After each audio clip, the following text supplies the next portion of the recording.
Halo Rangers, welcome back to YouTube channel SM Audio Bros bareng gue Vicky Krisna. Nah, di video kali ini gue akan kasih tahu ke kalian 3 fitur yang wajib ada di head unit Android mobil kalian, dan tentunya ketiga fitur ini yang paling sering gue pakai. Nah, kira-kira apa aja fiturnya? Ikuti terus videonya.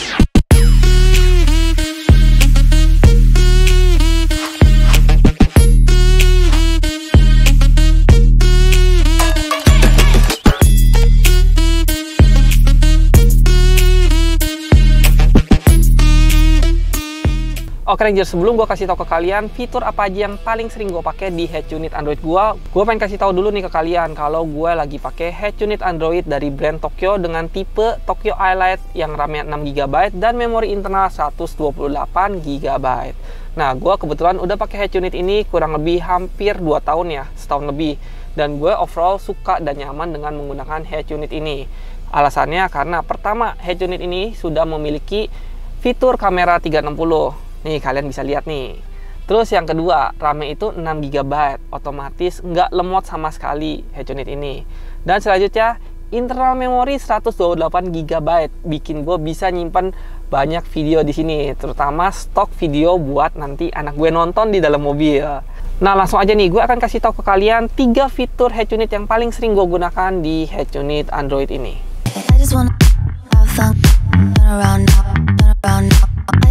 Fitur pertama yang paling sering gue gunakan adalah Apple CarPlay. Nah, itu merupakan salah satu fitur wajib yang harus dimiliki oleh semua head unit. Jadi gue punya kebiasaan pada saat gue masuk mobil, gue pasti akan langsung colok handphone gue ke head unit gue buat nyambungin Apple CarPlay-nya. Ya sebenarnya Apple CarPlay-nya bisa wireless, tapi jujur gue di sini lebih seneng pakai kabel karena koneksinya lebih lancar. Kedua, handphone gue bisa sekalian ngecas. Oke. Alasan kenapa gue suka pakai Apple CarPlay ini karena yang pertama, gue memang suka dengerin musik langsung dari Spotify. Jadi ketika gue masuk mobil, gue bisa langsung setel musik kesukaan gue lewat Spotify ini. Mungkin dari kalian masih ada nih yang bertanya-tanya, ngapain pakai Apple CarPlay?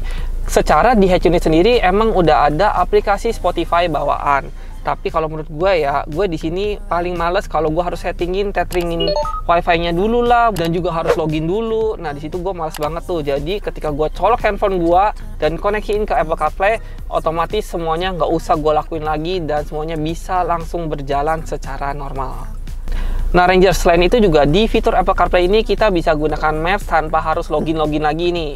Jadi bener-bener simple banget, gue tinggal langsung klik, otomatis Maps-nya akan langsung berjalan sambil gue bisa dengerin musik juga.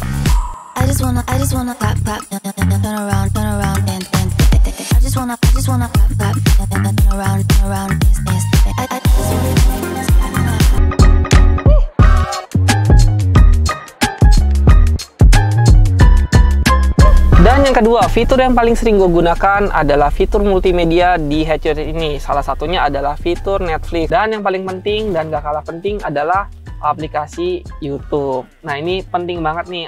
Apalagi buat gue yang udah punya anak, otomatis aplikasi YouTube ini bakal jadi penolong banget nih biar anak bisa anteng di dalam mobil. Kalau gue lagi males setting, itu gue juga udah nyiapin video yang gue simpan di head unit ini. Itu dia tadi alasannya kenapa gue butuh head unit dengan memori yang besar, adalah karena gue bisa menyimpan video langsung di head unit ini.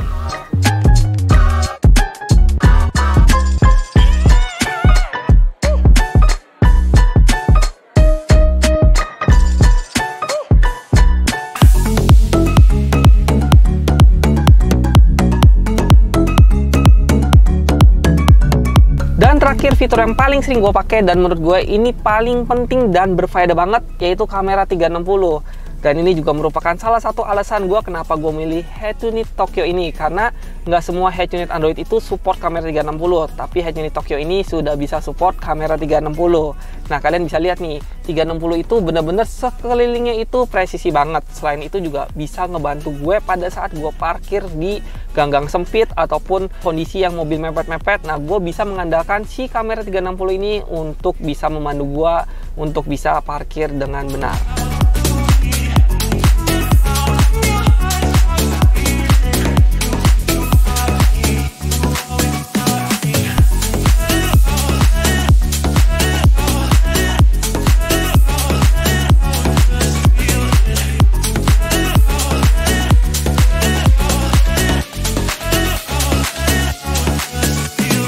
Nah Rangers, itu dia tadi ketiga fitur yang paling sering gue pakai di head unit Android di mobil gue. Mulai dari Apple CarPlay, karena gue orangnya simple nih. Begitu masuk mobil, colok, HP ngecas, dan juga head unit bisa gue pakai untuk Maps. Selain itu juga gue suka dengerin Spotify langsung, jadi gue nggak perlu lagi login Spotify di head unit Android gue. Nah selanjutnya juga ada fitur movie yang ngebantu banget gue, apalagi kalau gue lagi bawa keluarga gue, terutama anak-anak gue, biar anteng duduk manis ketika perjalanan sambil nonton video di head unit mobil gue. Dan terakhir juga ada fitur 360 yang otomatis itu ngebantu banget gue pada saat gue berkendara di jalanan sempit atau pada saat gue parkir, terutama parkir paralel. Mungkin kalian punya pendapat lain, fitur yang penting yang biasa kalian pakai di mobil kalian, kalian boleh kasih pendapat kalian di kolom komentar di bawah video ini. Nah, sekian video kali ini, gue Vicky pamit undur diri. Jangan lupa untuk subscribe, like, komen, dan share video ini ke teman-teman kalian. Dan akhir kata, semoga video ini kasih inspirasi untuk Indonesia.